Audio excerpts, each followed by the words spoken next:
रूस को परमाणु युद्ध छेड़ने से रोकने के लिए कूटनीतिक रास्ते से समझाने की कोशिश होगी। फ्रांस ने रूस के साथ कूटनीतिक दरवाजे को खुला रखने को जरूरी बताया है।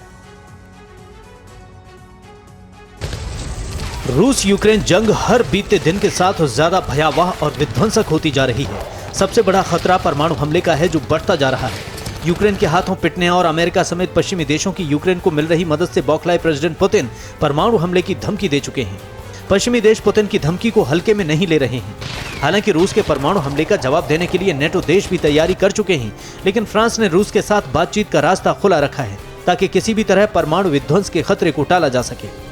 फ्रांस सरकार के प्रवक्ता ओलिवियर वेरेन ने कहा कि फ्रांस ने रूस के साथ डिप्लोमेटिक चैनल खुला रखा है ताकि परमाणु तबाही को टाला जा सके। ओलिवियर वेरेन ने कहा कि पश्चिमी देश सतर्क हैं और परमाणु विध्वंस रोकने के लिए कूटनीतिक चैनल समेत सभी उपायों का इस्तेमाल करेंगे। फ्रांस ने कहा कि रूस ने परमाणु हमले की धमकी जरूर दी है, लेकिन ये मुर्गी फार्म बना के हर महीने 2 लाख कमाते हैं। हर दिन इसमें सिर्फ 4 घंटे एक्स्ट्रा देते हैं। आपको भी ये सीखना है तो फ्रीडम ऐप को अभी डाउनलोड कीजिए। लेकिन कूटनीतिक संपर्कों के जरिए उसे समझाया जा सकेगा कि ये रास्ता सही नहीं है। फ्रांस ने कहा कि ज़ैपोरिज़िया न्यूक्लियर पावर प्लांट की स्थिति पर भी नजर रखी जा रही है और उसकी सुरक्षा सुनिश्चित करने की कोशिश हो रही है। और रूस की परमाणु धमकी पर बाइडेन का बड़ा बयान सामने आया है। पुतिन परमाणु हमले पर मजाक नहीं कर रहे हैं। पूरी दुनिया के सामने परमाणु हमले का गंभीर संकट है। युद्ध में पुतिन की सेना का प्रदर्शन खराब है। 1962 के बाद परमाणु हमले का सबसे बड़ा खतरा अब है 2022 में। तो बाइडेन की ये चेतावनी और ये एक संकट की तरफ इशारा भी कर रहे हैं बाइडेन कि पुतिन की चेतावनी को मामूली ना समझें और गंभीरता से लिया जाना चाहिए।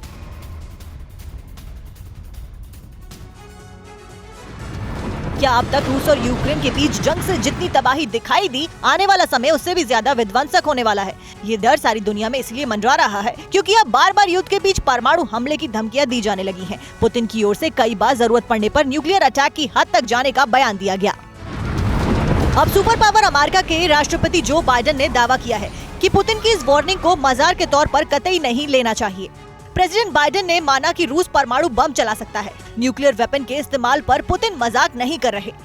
पुतिन केमिकल और बायोलॉजिकल वेपन का यूज कर सकते हैं। बैटलफील्ड में पुतिन की सेना का प्रदर्शन खराब रहा है। कमजोर सेना की वजह से पुतिन का परमाणु प्लान हकीकत। 1962 के बाद परमाणु अटैक का सबसे घातक खतरा बाइडेन।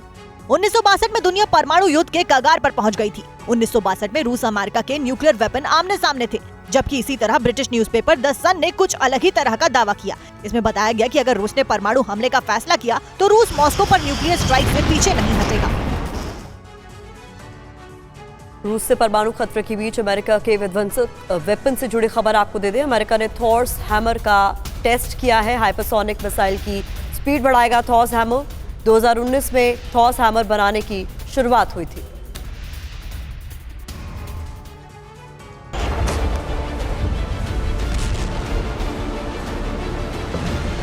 एक और रूस यूक्रेन के बीच विस्फोटक जंग जारी है। 8 महीने होने को है, पर कहीं से भी आसार ऐसे नहीं लग रहे हैं कि युद्ध की ये आग जल्द बुझेगी। ऐसे में सुपर पावर अमेरिका विध्वंसक हथियारों का परीक्षण लगातार कर रहा है। रूस से परमाणु खतरे के बीच अमेरिका का विध्वंसक वेपन सामने आया है। इस बार थॉर्स हैमर का टेस्ट किया गया। इसके जरिए हाइपरसोनिक मिसाइल की स्पीड बढ़ाई जाएगी। 2019 में ही थॉर्स हैमर बनाने की शुरुआत हुई थी। अमेरिका नॉर्वे ने मिलकर तैयार किया थॉर्स हैमर।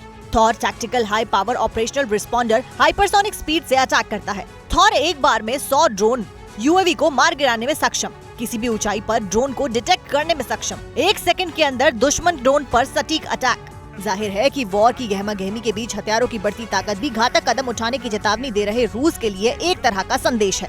ये मुर्गी फार्म बना के हर महीने 2 लाख कमाते हैं। हर दिन इसमें सिर्फ 4 घंटे एक्स्ट्रा देते हैं। आपको भी ये सीखना है तो फ्रीडम ऐप को अभी डाउनलोड कीजिए।